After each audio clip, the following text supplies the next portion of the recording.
Today's episode of the Chasing Daylight podcast is sponsored by Chasing Aces Golf. Golf comes with pressures and expectations, and that includes what you wear.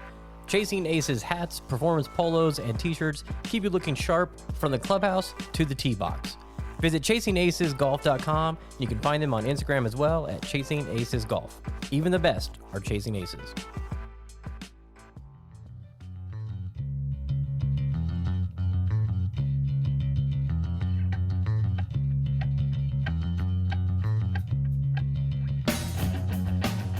It's major week.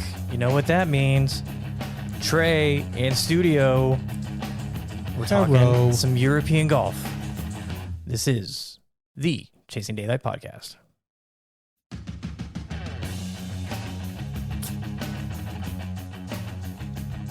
What is up, Trey? What's up, fellas? What's up, dude? How about that Sayulitas? Ooh, I can't wait to try that place. Oh my god. Oh, Anyway, we're not talking about food on this. Oh, sorry. We can. We can, but We can. So Joe, Jeremy, Trey, myself, we're all here. It is a major week. It's a major on the other side of the pond. It's one of the great majors of the year, and throw that it's at St. Andrews, and it makes it even better. Yeah. I might cry if I go there. The probably will. 150th. 150, that's a lot. And there was always, I think there was like 6 or 7 before that too. Like I think 1855 is when they... Well, they used to do it at Prestwick, right? Before... It was always at Prestwick, I think. Yeah, I think so. But that first one in, I think, 1862, that was like when they first started it. And then old and young Tom Morris won like 12 in a row or some shit. Dude, this is the week that Brandel just goes nuts because he... Oh, my God. His encyclopedia is on full display. Oh, yeah. Dude, I heard him for 5 minutes earlier today, and I heard like 1895... 1902, feathery, 1929. He was talking about the rubber ball and the Bobby Jones came up like 4 times. Yeah, it was fun. No, it's this area, this course is where is the reason why we're here. You know, do you guys? It caught me by surprise today because I don't remember, and I don't know if it's maybe because of COVID the past couple of years. But have they always done the champions recognition where they play 4 holes? And I think that's something new. I remember them talking about that. I think they do something for the champions stuff. Like obviously, I think there's a dinner, or minus Greg Norman. But I believe that that new 1-2 17-18 thing was new to this year. Have you guys seen that before? No. Jeremy? No, I have not. I actually don't even know what you're talking about. Oh, wow. So what they did was 9 to 5er. Jesus. They did I don't know if it was like for charity, but they did like a fun little champions tournament kind of thing. Yeah, 4 holes. It was 4 holes, 1-2, 17-18, and a British Open champion played with like 3 other like celebrities or whatever. Well, Tiger was with Jack, Lee, and Rory. Right. And then I think Colin... Could you imagine? Oh. Yeah. Dude, I think Colin played with a midget and a one-legged... Oh, I did. And the I saw a one-legged video dude of that. is legit. Yeah, that one-legged dude's got... I'll leave that alone. Yeah. I loved it when, who was it on the broadcast was saying, you want to talk about core strength. Yeah. Oh, that Brandel said that. Yeah. A golfer with one leg's got incredible core strength. Yeah, I mean, I will say this, he doesn't have to worry about shifting his weight. Not at all. Or staying centered. Yeah. Or, many other things. But he does have to buy 2 pairs of shoes and always has an extra one. It kind of sucks. I mean, I asked Julian that earlier when it was on TV. I was like, does he get half off of pants and shorts and shoes? Does he donate the right side to someone that's got only a right foot? He might have a homie. He might have a homie in the same situation. They split costs. Yeah. No.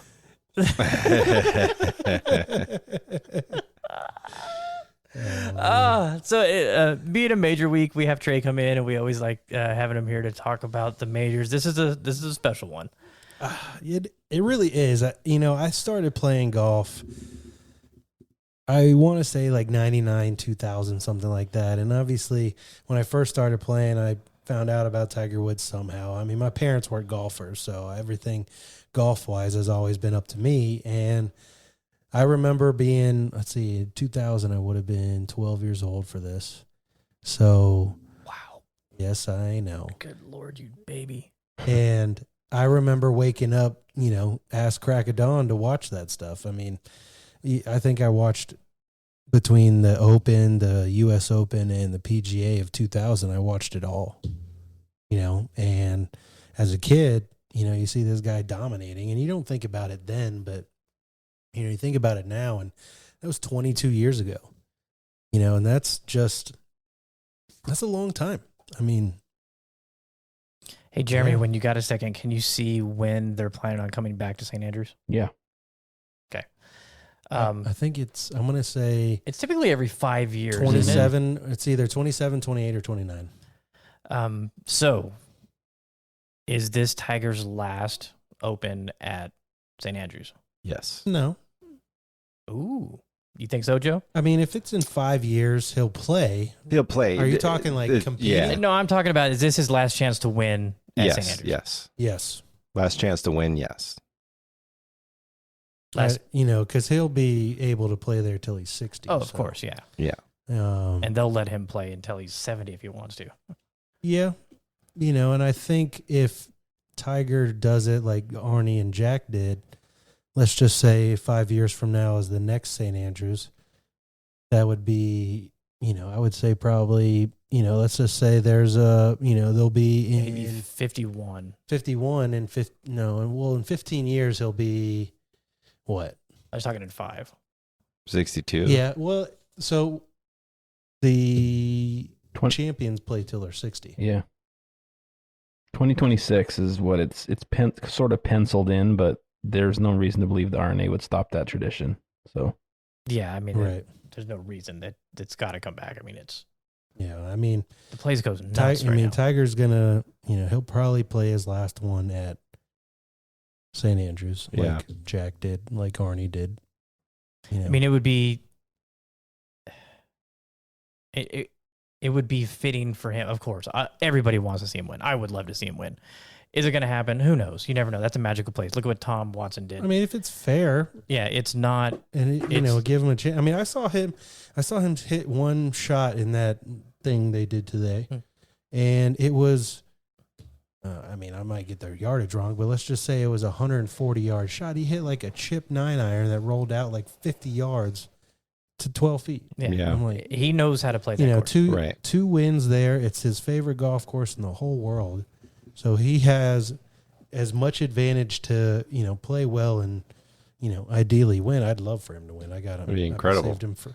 I saved him for last in fantasy. So fantasy golf is the last week this week, but I would love to see it. I think if he did, the internet would break. Oh my God. Twitter would probably shut down for a day. It would have to. It would be ridiculous. And I would come back here next week and talk about it because it's Tiger Woods, man. I mean, he is. And it's the 150th. It's the 150th. I mean, there's so many things that are out in front of him that, it's the 150th. It could be his last one. It could be one to get him that much closer to Jack. And right. I mean, I just hope he doesn't play 18 tomorrow and 18 on Wednesday, because that'll empty the tank considerably. I don't think he'll do that. I don't think he will either, because he's he knows played the a course. lot. He's played a lot. That's what Yeah. Brandon was saying. He's played some 90 some holes in the last week. And maybe it's just he has gotten some strength back. I don't know, but we'll find out come Thursday. And I think if he can post a nice 68 to 71, he should be fine. Well, I think I heard that he's never shot over 66 at St. Andrews ever. What? I think Seriously? I heard that. Did you listen to the local knowledge this week? No, I haven't. I think they said that. And don't quote me on that, but I think they said. Okay. Oh no, you've been quoted. That's going to be a soundbite. That Well, he hasn't really gone like that low in majors. Essentially, I mean, he's had a few rounds under 64, but how many times has he played there? Where? At St. Andrews in the Open. At least. Well, he's you won mean twice. He didn't play in 2015. Did he? I don't know. No, because no, he. Where was the last one that was there? It was 2000, 2006, 2010, 2015. So the 10 one he probably missed. The 10 one he might have missed. I don't know. That was the Louis Oosthuizen year. All right, Stat Guy, you've got some work to do today. Yeah, I would love to know that what he's shot there over. Like that's, I mean, if he's never, who would beat that? I mean, that's. Yeah, I could be misinterpreting it as like the winner has never shot less than or over 66, or his final round, or something like that. That would be interesting to see. Yeah, I would think at least one of those scores in 2000 would have been a 66 because he shot 19 under. All right, so to put the St. Andrews on the back burner for a second, this last week at the Renaissance Club, the Scottish Open was held, which wow, that course was gorgeous. Yeah, Tom Doak gem. Yeah. It's not too far away. No. From St. Andrews, Xander Schauffele played really well. I thought the scores were going to be crazy low, and then all of a sudden everybody came back to reality. The wind picked up. Mm-hmm. The course was firm. It was fast. It's gonna play. It played a lot like how this is gonna play, but. Yeah. This was the first time it was a co-sanctioned PGA Tour and DP World Tour event. Yeah. What did you think about that? Loved it. I thought it was cool. I mean, I think you do, if they're really putting this partnership together, I think you do that 4 times. Maybe weed out the WGCs. I mean, that's essentially what a WGC is that, but it's not. WGC is kind of like its own entity where it's not PGA and DP. It's just the top 64 players in the world. Yeah. So I think if they do that more often, I would say 2 to 4 times a year where you just take the top 50 in points on both tours. If there's, obviously some of the American players or, PGA players go over there and play well and get DP points for that. So any doubles like that, you just, go to the next guy up. But I believe that would be pretty cool. I mean, it was nice to see some European Tour players that you don't know kind of creeping up there. Obviously, Kitayama and Xander are, PGA Tour guys, but Kitayama's got a couple. Hoosian Gordon. But I think it was awesome. I think it was cool. They need to keep doing it. Do you guys think they could ever do it where you earn FedEx Cup points if you're on the PGA Tour and you don't take points away from the DP Tour guys? Would that be just a clusterfuck? Points, you mean points for both? Yeah. Well, if it's an event that's not a PGA Tour regular stop and it's like one of these joint events, your point you finish first, you don't get any DP Tour points, you just get FedEx Cup points instead of both. I think you should get both. You get both for winning the tournament this week.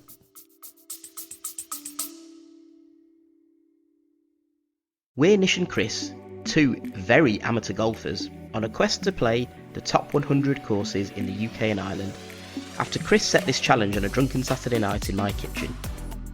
Join us on our frequently humorous journey of a lifetime as we grapple with the logistical and financial challenge of playing some of the best courses in the world, as well as grappling with our games, because let's face it, it's never just about playing. Sometimes the score matters too. Listen to the Top 110 Golf Podcast wherever you get your podcasts. Yeah, that's true, but because Colin won. Yeah, he won, and that's how he won the whole thing. Correct. But that's what I'm saying. It's like he played in 4 events last year and wins the title. It's because he won one major event. I mean, it's Does he think that's right? He did play the playoff events over there too. Yeah, that's so, true. That's true. He wasn't. He played. He owned it.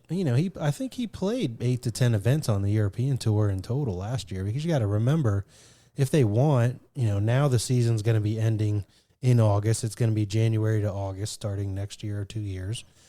So for the guys that don't want to take a 3-month, hiatus, in the off season, then they can go to Europe and play because they play 46 weeks a year, 48 weeks a year, whatever it is, which is cool. I mean, I think that offers a lot of flexibility to people that want to go play around the world. I mean, for guys that are, upset that they don't get to play around the world, then, you should have played better golf somewhere else. I think the whole points thing is in for a redo here in the next year or two. Yeah, I do too. Yeah, especially if they're going to really partner up both tours and say, hey, like, let's do something worldwide that can be huge. But I think at the same time, you have to keep it separate still. I think with what the PGA Tour is planning on doing with these 8 events, no-cut events at the end of the season that only the top 50 in FedEx Cup get invited to, I think there should be, let's bring in some of the DP guys too. Yeah. Joe's right. I mean, you're going to have to redo the points. You're going to have to figure out what points go to DP, what points go to PGA. It's, there's just going to have to be a lot of re-changing if they really want a true partnership and a true, world tour, which would be cool. I mean, yeah, it gives players the chance to do that, and maybe it's a whole rewiring of PGA and DP World Tour, but it just remains to be seen. As long as we don't have any Euro announcers on the broadcast. Oh my God. Please no. Do you think they're doing a good job playing down LIV Golf this week so far?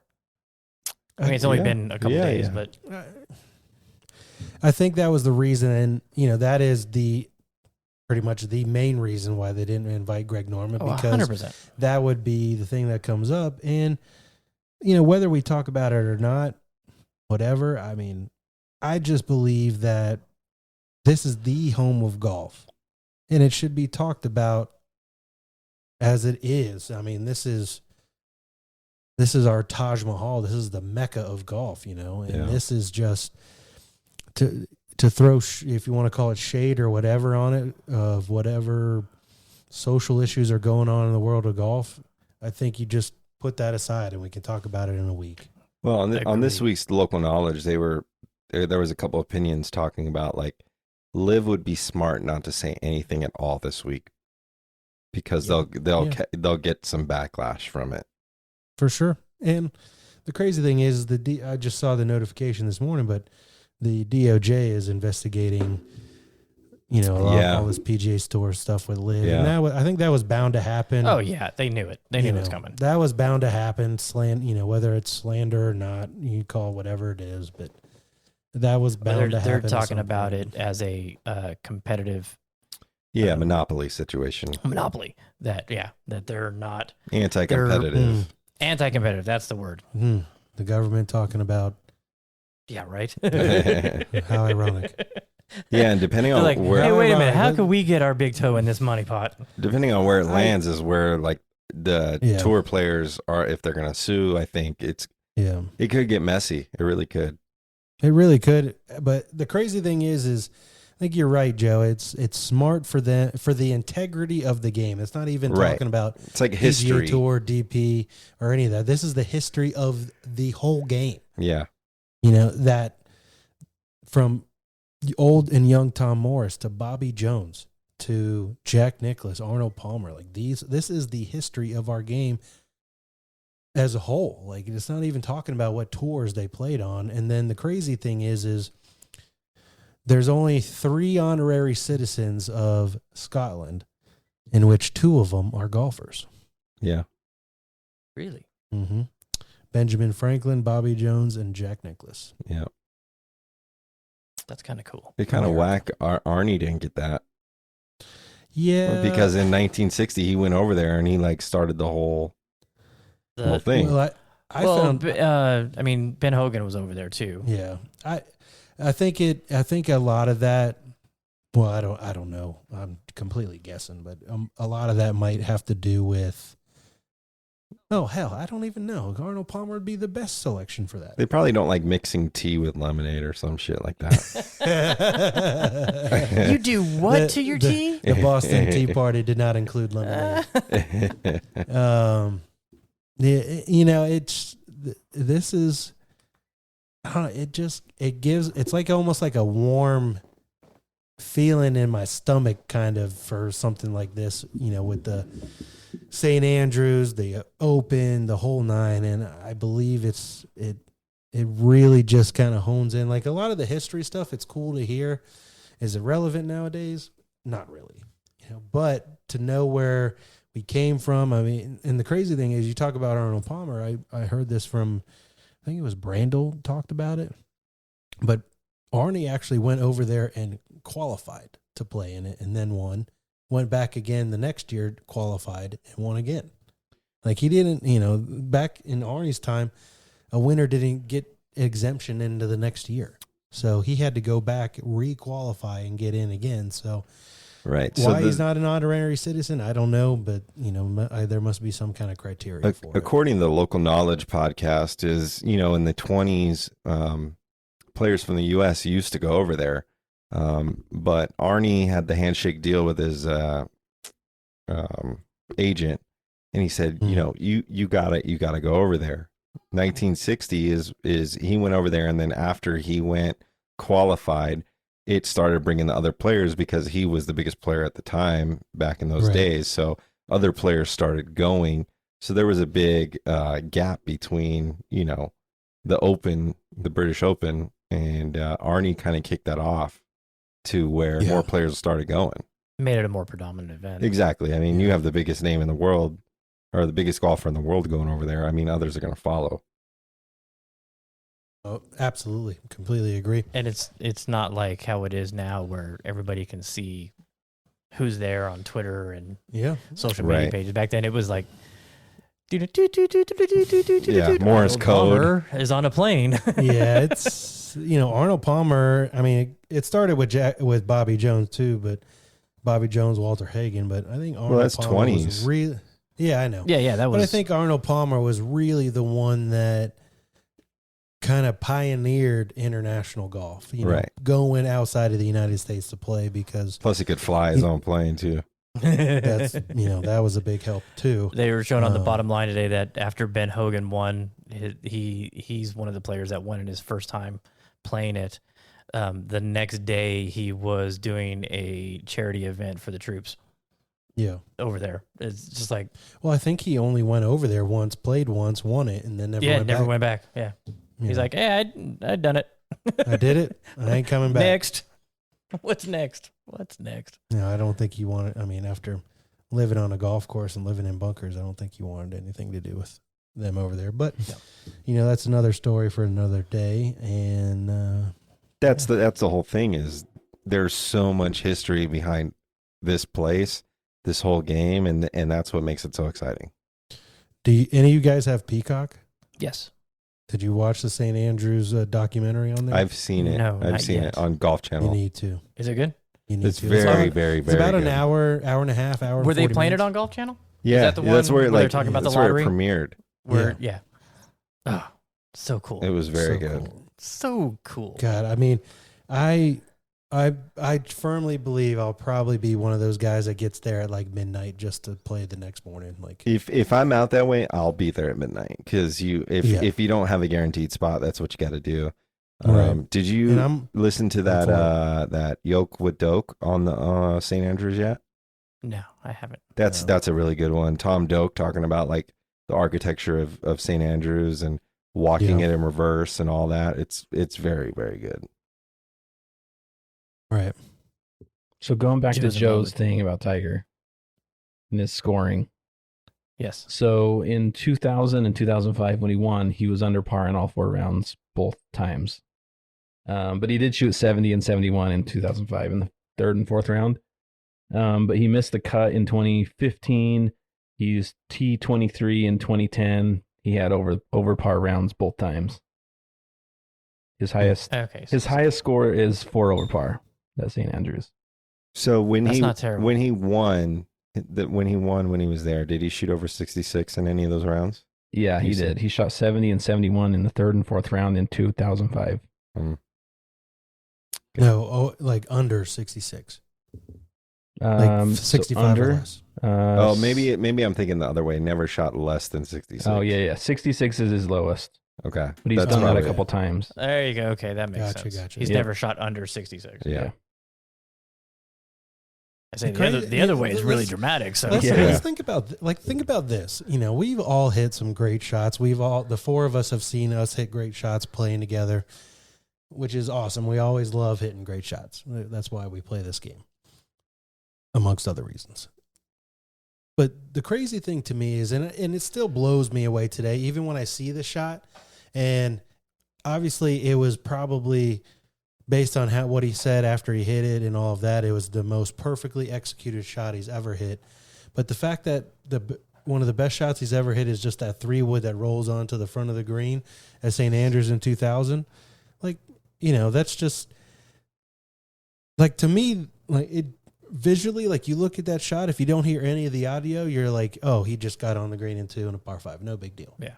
You know, but the fact that, like, he said it and he's like, you mean that one, Stevie? And he's like, you know, and the whole aura behind that shot, I'm like, damn, like, that is his, you know, his favorite shot or his best shot he's ever hit. And it's just a simple executed 3-wood onto the front of a green of par 5. Crazy. And I think about that. I'm like, well, the shots that we've hit as the four of us, you know, since me just moving here has been, you know, we've seen some pretty good shots.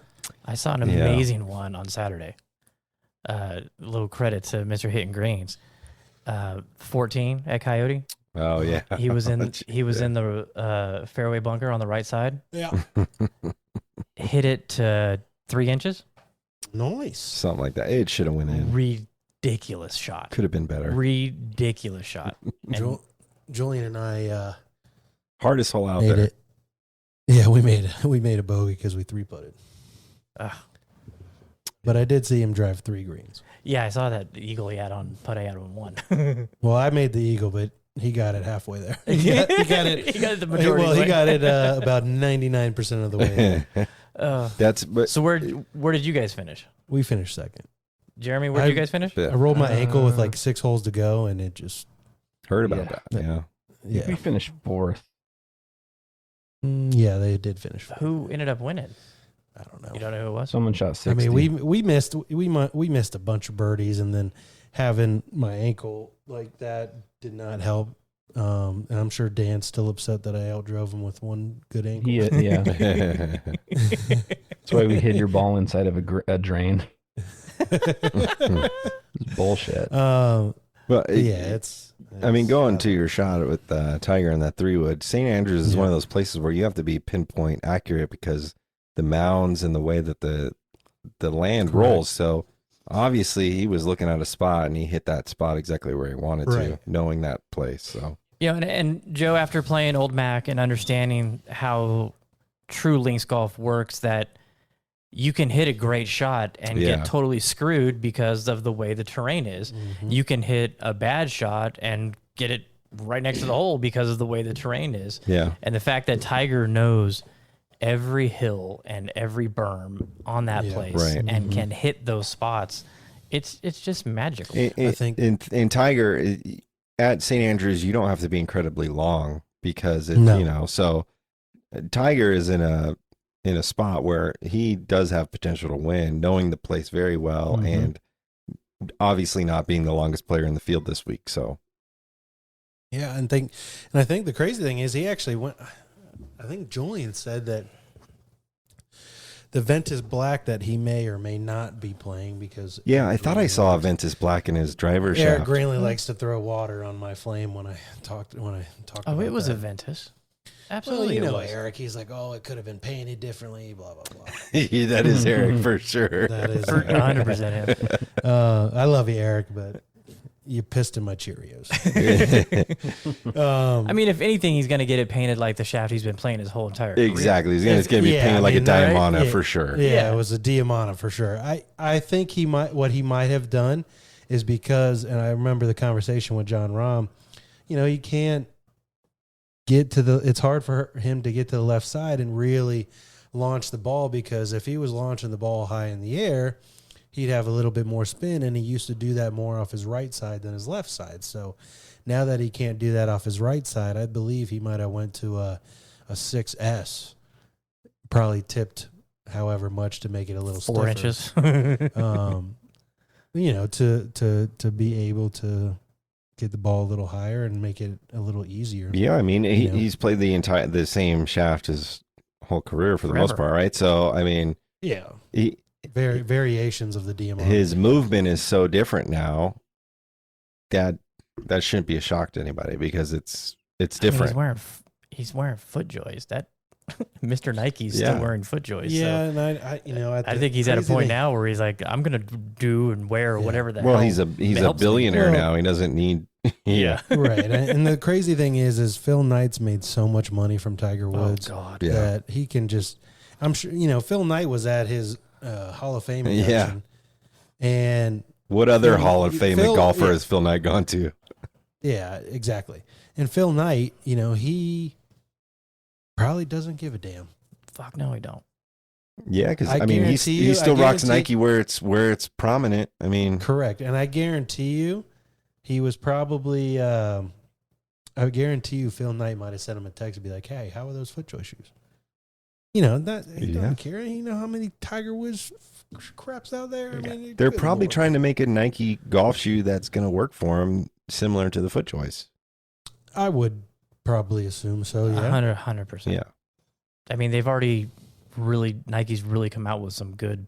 Those new ones that you have, are really probably one of the more classic looking Nike golf shoes that we've seen in a long time.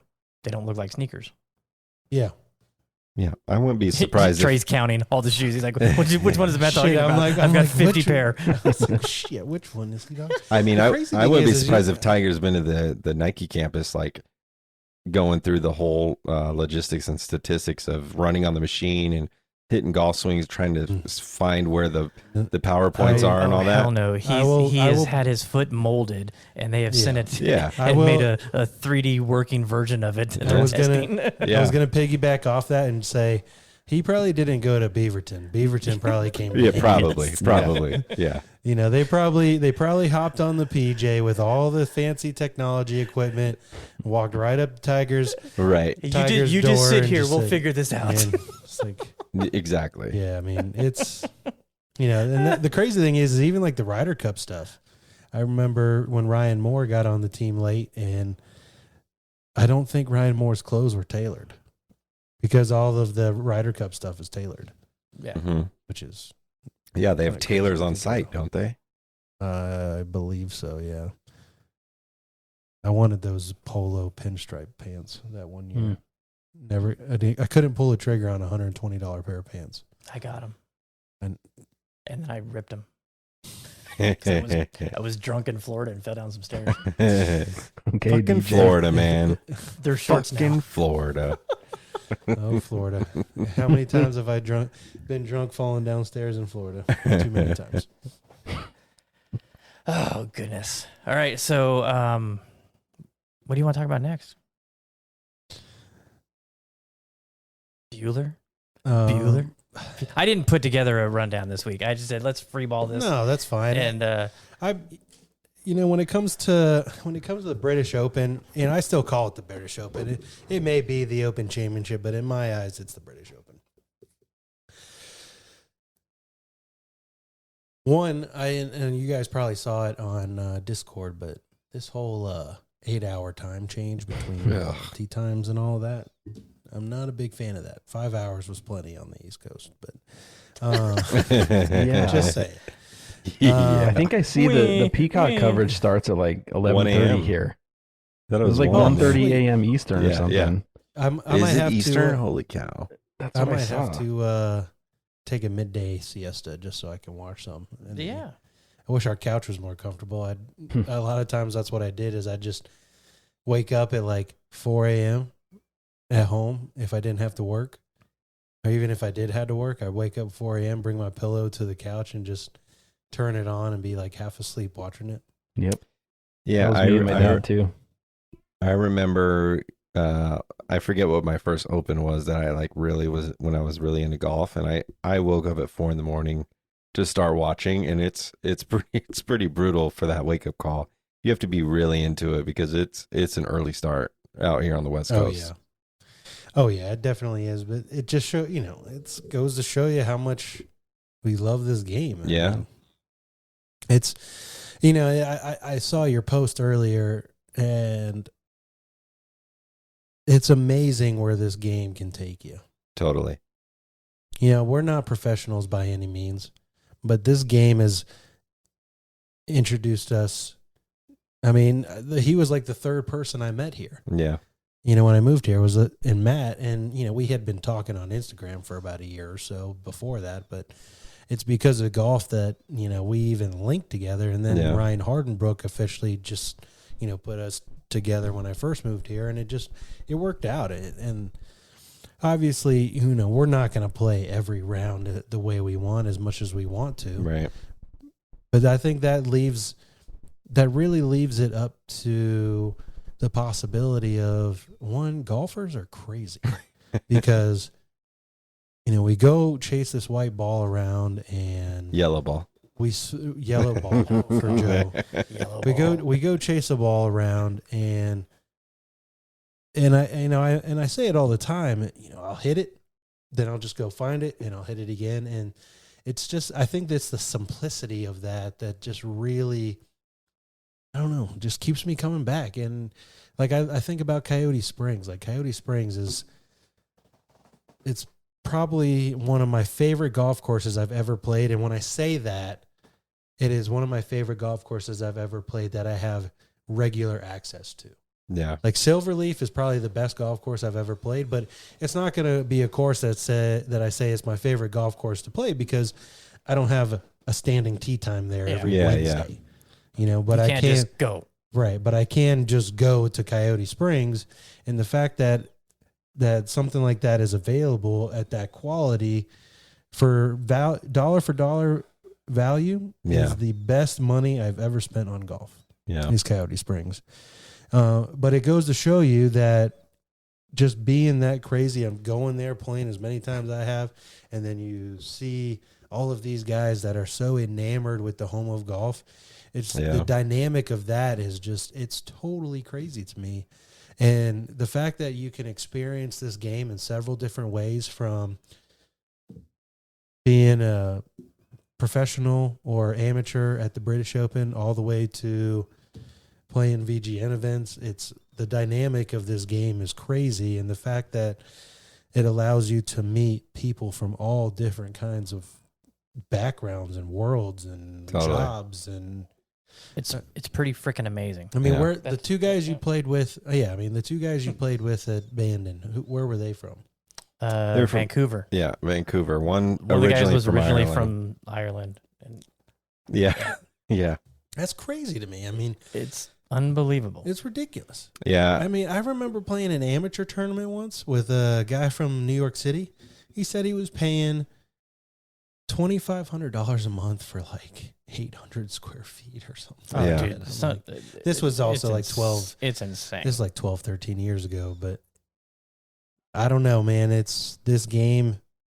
I tell people all the time, this game has given me so much that I don't think I can ever repay it. Yeah. I mean, when I started playing golf, I literally had one friend that played golf, and he couldn't play every week. So I was out there by myself. And now, like I said, there's too many people to name. Like I don't even know everyone's name that I play golf with, you know? It's like I don't even know who that is. But there's a common ground there, and it's, I mean, like you said, Coyote Springs, like being crazy. I mean, you literally have to drive an hour there to go play. Mm-hmm. I mean, there's, it's crazy. And the people that are going to St. Andrews, like they're flying hours and hours and spending money and money to go experience that.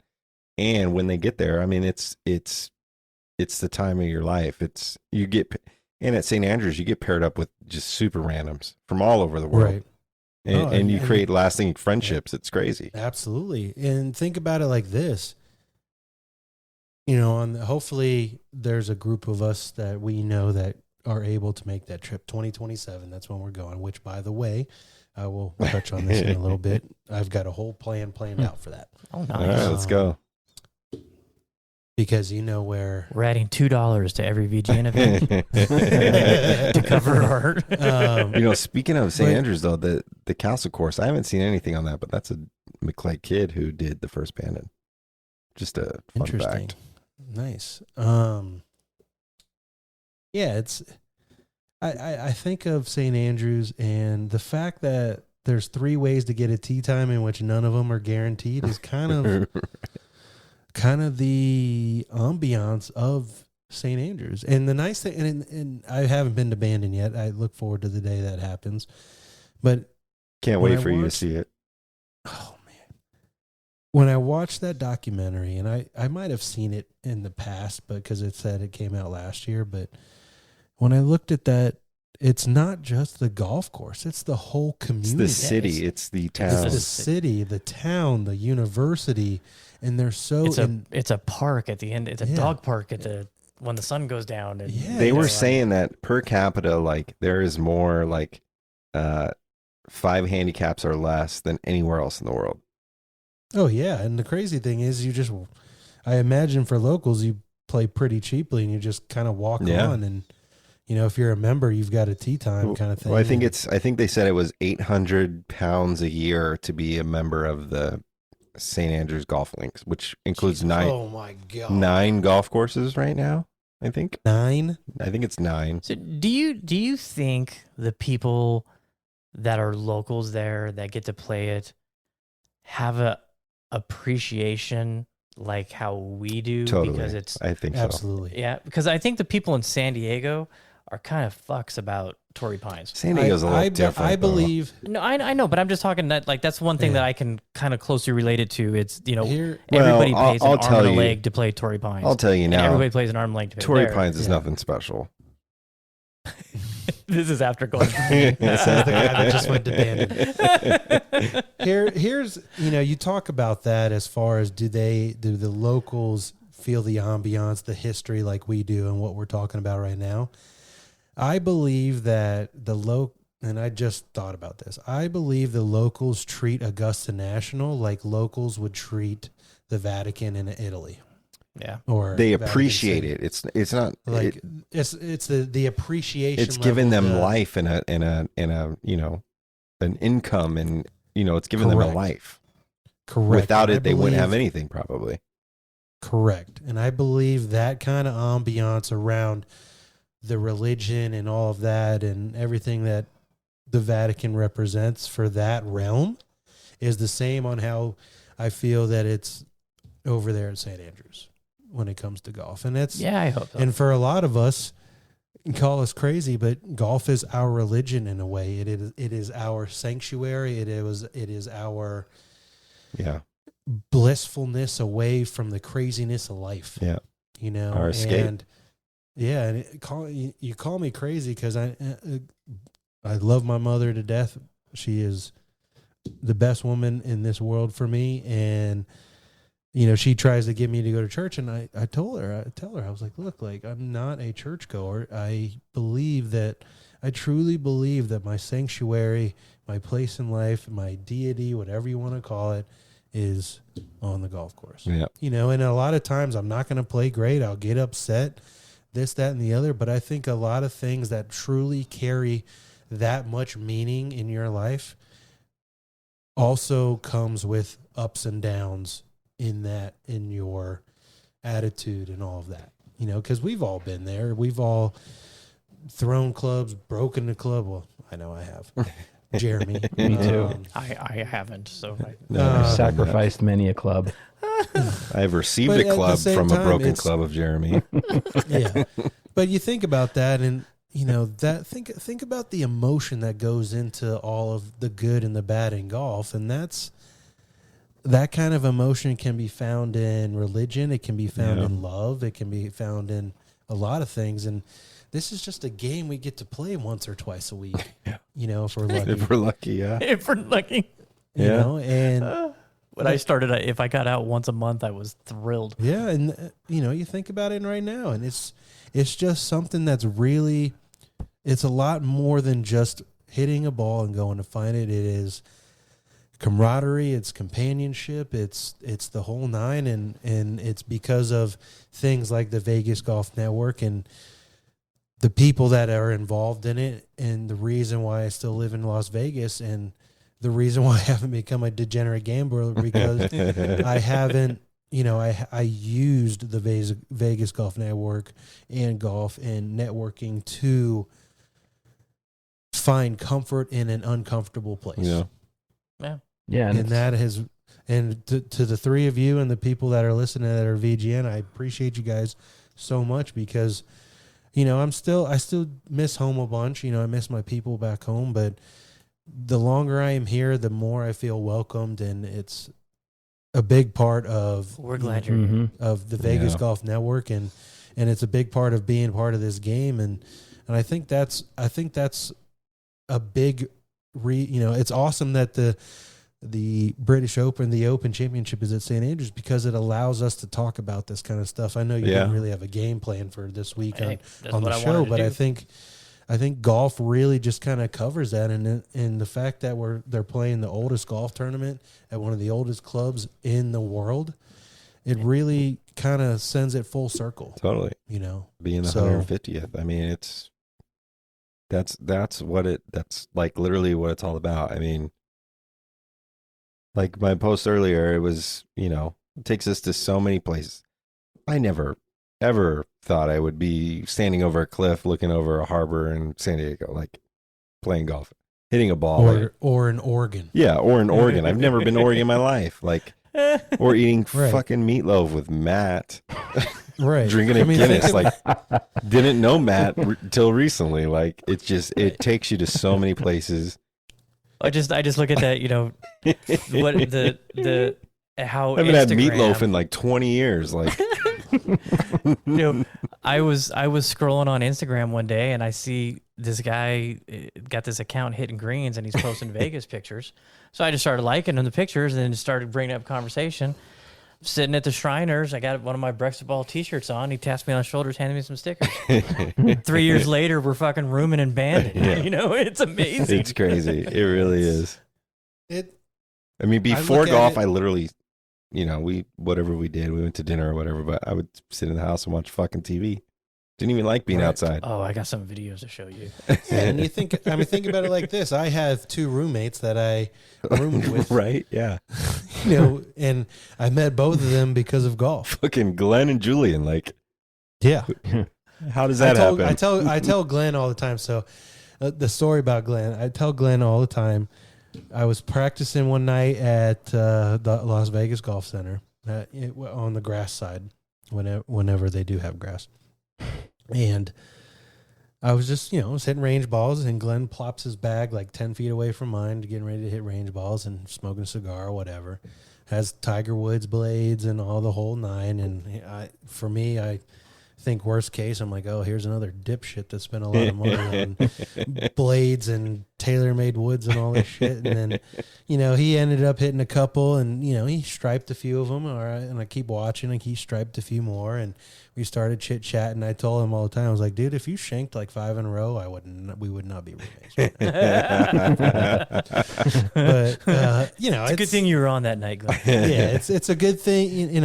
I think it's crazy that, like, even when I went to the golf school, near Full Sail where you went, Joe. Yeah. Even when I went to the golf school in Orlando, my roommate, I don't talk to him anymore. We didn't talk after we graduated, but the fact that I had a roommate from Scranton, Pennsylvania, Dunder Mifflin territory, it's crazy that you just see people from all walks of life that play this game, and it allows you to have instant connection, instant connection, and relationships that can last a lifetime. Yeah. What a game. Okay, so what a game. This is our last major of 2022, last big event except for the tour final, the FedEx Cup final. Mm-hmm. Joe, are you ready to go over the odds? Yeah, if you give me a second. I think you won because I won the week because Streelman finished second. You had Max Homa. You're the only one that made the cut in that event, but Streelman, I was the only one who made a cut in the Barbasol. We had two. Yeah, we had two picks. So I'll get the first pick. Yeah, because he wants. I know who he wants. Well, I don't know. I don't know now. After William Hill's not loading. Ruh-roh. Try and log back in. Let's see. See if it's working for me. It worked. Got it. I got it. Good. Okay. All right. So for the Open Championship, your favorite, Rory McIlroy, 9-1. Matt Fitzpatrick, 12-1. Jordan Speed, Xander Schauffele, John Rahm, 14-1. Scheffler, 16-1. JT Zalatoris, Shane Lowry, 18-1. Colin Morikawa, defending, 22-1. Cam Smith, 25-1. Cantley, 28-1. Dustin Johnson, Victor Hovland, Hideki Matsuyama, Tommy Fleetwood, Sam Burns, 35-1. Terrell Hatton, Louis Oosthuizen, 45-1. Koepka, Finau, 50-1. Max Homa, Justin Rose, Sung Jae, Joaquin, 55-1. Tiger Woods is sitting at 60-1. I'm going to go all the way down. Wow, if you're Bryson DeChambeau, what are you thinking that Tiger on one leg has better odds to win a tournament than Well, you? Bryson's got one hand, so. Yeah, that's true. And I don't One brain too cell. many bunkers out there for him to succeed in that place. Yeah, true. He's going the to find driver. himself in just ridiculous situations. At the bottom, 2000-1. He may David not hit Duvall, driver. John Daly, Mark Calcavecchia, Paul Lawrie. 2001? Yeah, 2001. No, Paul Lawrie was 99. He's in the odds. Jean Van de Velde. Yeah, the collapse. Yeah, that's The 2000. collapse. That's 2001. Yeah. Oh, Sorry, there was an extra zero. Trying to count them. John Daly. God, I really want that. I know it was just a meme or whatever on Instagram, but I think I'd love to watch the match between Tiger and his son and John Daly and his son. That'd be great. Mhm. That'd be awesome. Yeah, that would be a good. Hopefully Charlie's All right, playing. TNT. Hopefully Charlie's playing some damn tournaments as a kid. I mean,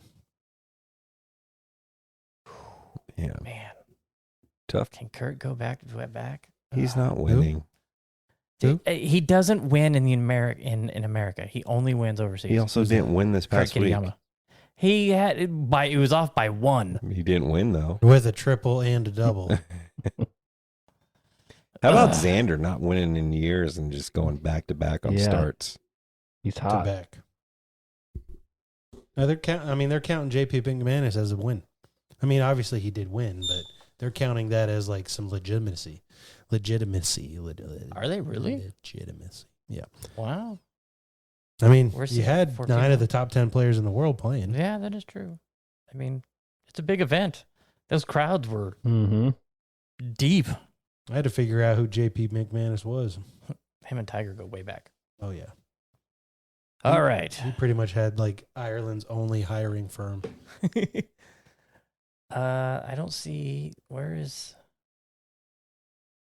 He's 125-1. Oh my goodness, yeah, that's deep. That's deep, and I just no, can't do it. I'm sorry, Scott. I'm not. Harold Varner was Scott's or caddy. My buddy that's a caddy at Bandon.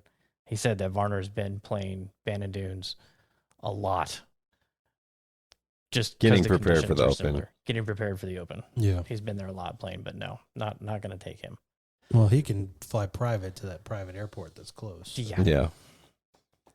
Okay, so looking at can't take Louis because he will withdraw as soon as I pick him.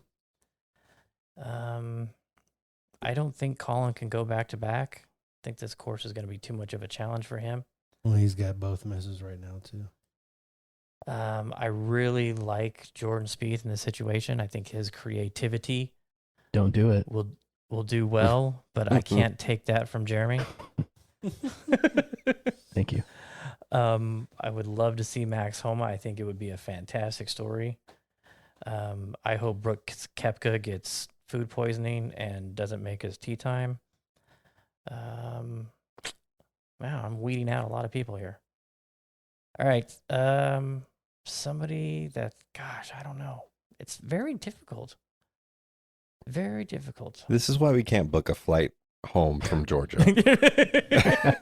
You should see our text chat on trying to figure out what we're going to do in Georgia. It's hilarious. Yeah. Gosh darn it. All right. I'm going to take Justin Thomas at 18-1. He's getting the goods, that's for sure. Yeah. That's who my pick is. Let me get a freaking notepad to write all this All right, down so on. here's the question. Here's a question for you guys. If you're Justin Thomas and this is your first time playing St. Andrews, what question do you ask Tiger Woods first about the golf course? Do I need to hit driver? Yeah, I think Yeah. what's the tee shots? What's the right Tee shots. for what's sure. the right tee shots? Where can I get 'Cause hung up on I tee think shots? he is I think he's very creative off the tee when he doesn't play driver.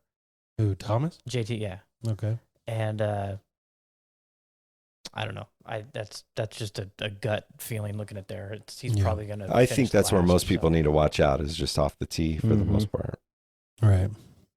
And I think if Tiger finds himself in the fairway or not in a bunker, but not in the knee-high shit either, I think he's got a real chance. Oh, Oh, absolutely. totally. You know, because he may be, I mean, Tom Watson proved it. Yeah. Of You- course. You don't have to have length no. and youth and And Tom power. Watson was one of the best low ball hitters ever.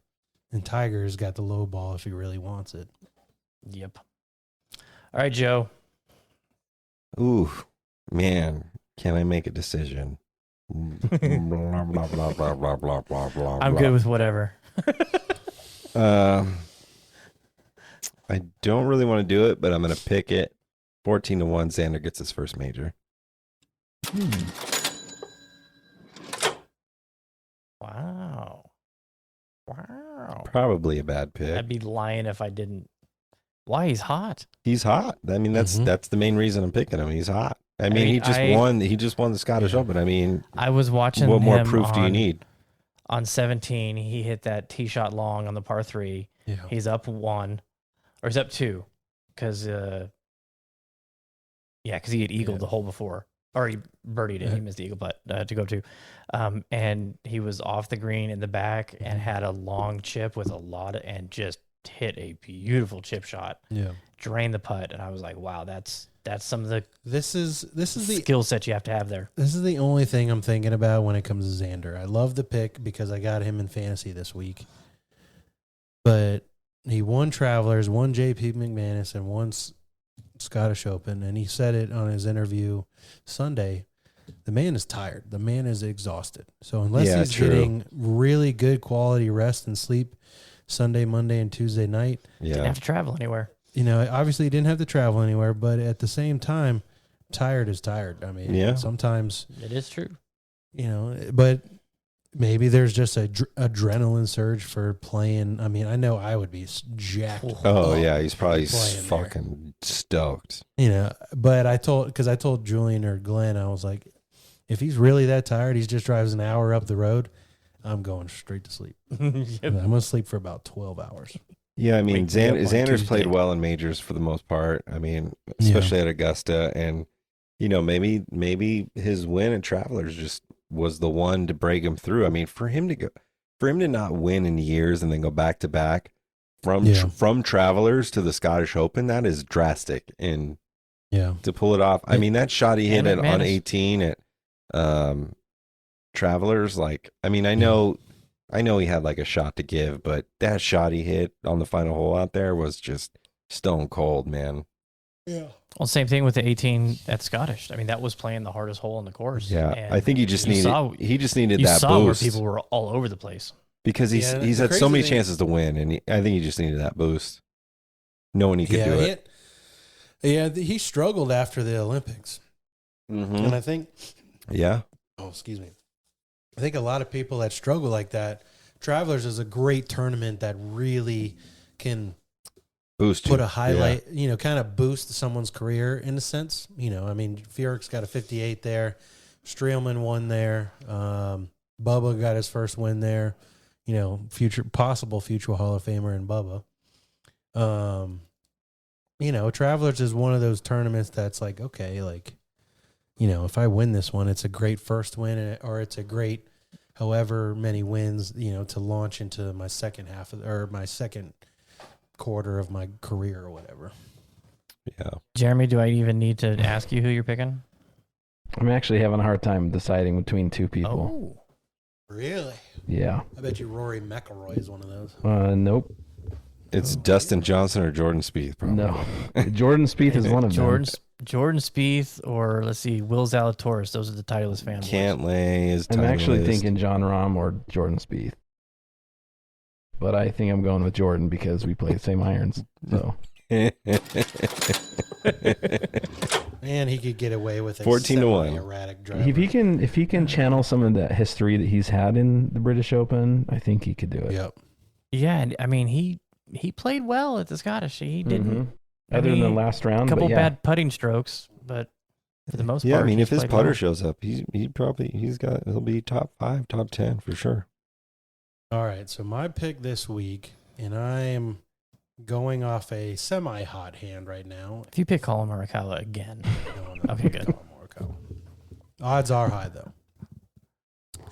And the reason for this pick is because while he has probably played it in majors past in 2015, he also plays it yearly on the DP World Tour. So I am picking Matthew Fitzpatrick. Ooh. Back-to-back majors, huh?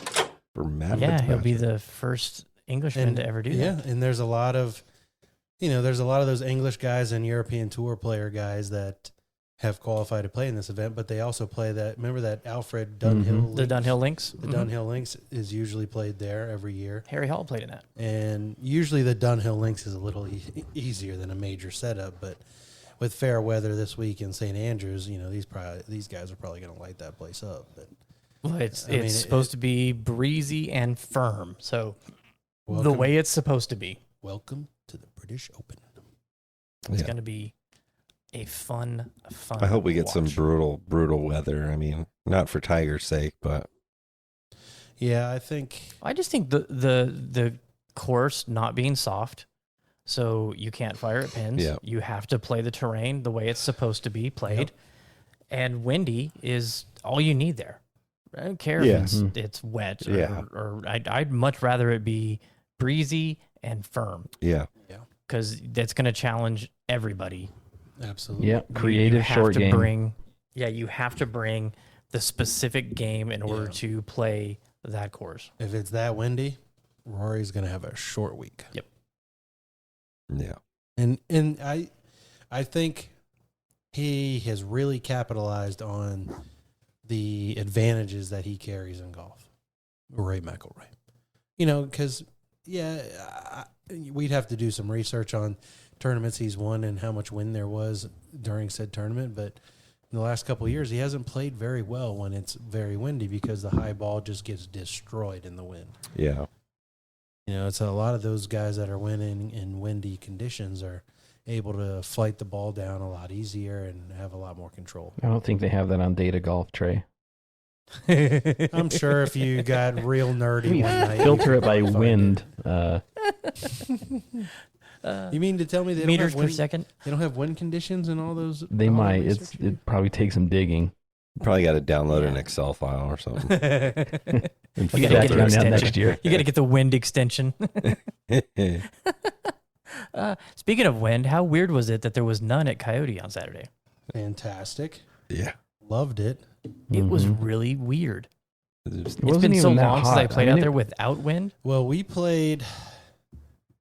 God, I think it was me, Glenn, Dan, and Mike Bruschino. We played Coyote a week ago, 2 weeks ago.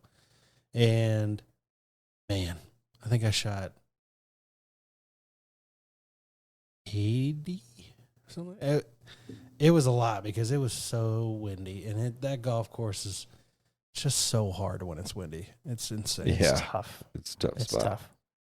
But, and the crazy thing is, you know, a lot of people, they get so upset about something like that they would never come back and play. But, like, to me, like, for me to beat that golf course, that is probably the highest golf goal that I got right now. Besides hitting all 18 greens. Like, that's my stat. Like, goal, you're we'll searching to call it. crack that code. God, Oh, yeah. I want to freaking spank that fucking golf course so bad. Yeah. But Every time I've got like I've got 473s there, and it's just like I remember the last one I shot. I was like, damn it! Like, I think I bogeyed my last hole. I was just like, son of a bitch! Just God, I don't. We got Trevor from Double Park Group has got 16 spots reserved for Mitch's. Fuck For, yeah! for the VGN players. That is awesome. I want to play that again. Yeah, it's a blast. Yeah. So fun. It's a blast. Carl's going. He's going to be a DOG at Boulder. Yep. So, who's going to take his place? I don't know. Joe and I were talking about that on the Yeah. drive back. Like, could you imagine driving out here to work every day? I mean, he's been there for 11 years, like every day. He's been driving out there for 11 years. Holy shit! He's gonna. I asked him on Saturday when we saw him counting all the scorecards. I was like, "So how nice is it going to be to drive much closer to be much closer home for work?" He's like, "Dude, it is literally the closest golf course to my house, less than 10 minutes." Oh, I'm like, "What a Super pay raise. What a difference an hour! Yeah. You know what a difference an hour of driving is going to be." Dude, if he's that close to yeah. Boulder He's Creek, driving an he's hour and deep 10 minutes to at least. Coyote. Yeah, I think you he got to said- go around. Yeah, I You- think he said he lives right off the 515. Man. So, and the crazy thing is I remember when I was right out of college, I was working, and the office I was working out of was, I think, 27 miles from my dad's house, or 25 miles, and I made it through so many audiobooks Yeah. with all that drive time. Hey, And it's weird because at one point I moved to like 7 minutes within like a 5 to 7 minute drive from my office. I moved when I still lived in Florida, and I didn't finish nearly as many books because I didn't have nearly as much. I didn't have nearly as much drive time. That's what when I swapped from JW over to where I'm at now, I mean, it's like I don't get through as many podcasts at all, like not even close, Yeah. dude. Yeah, and for to be more of a local, it's the 95. Don't ever call it the 515. whatever. You are correct, but yeah, it's the 95. The sign says 515. It's the 95. The only 95 I know of is I-95. All right, everybody. We hope that you tuned in and had yourself a good time for this episode. The last major of the year is upon us, and this goes out on Wednesday, and then late Wednesday night we're gonna have golf. Yes, we are. And Enjoy it, everyone. This is the British Open 150th at our prized home of golf. it's gonna be good. It's gonna be good. So again, thanks everybody for tuning in. We hope that you like what you're listening to, and you feel the need to hop on and leave a review and share this with your friends. And yeah, that's all I got. Joe, you want to wrap it up? You did so well last I week. thought you wrapped it up already. Okay. All right. We're out. Thanks, everybody. See you next week. Chasing Daylight. Tune in, bro. Peace. Later.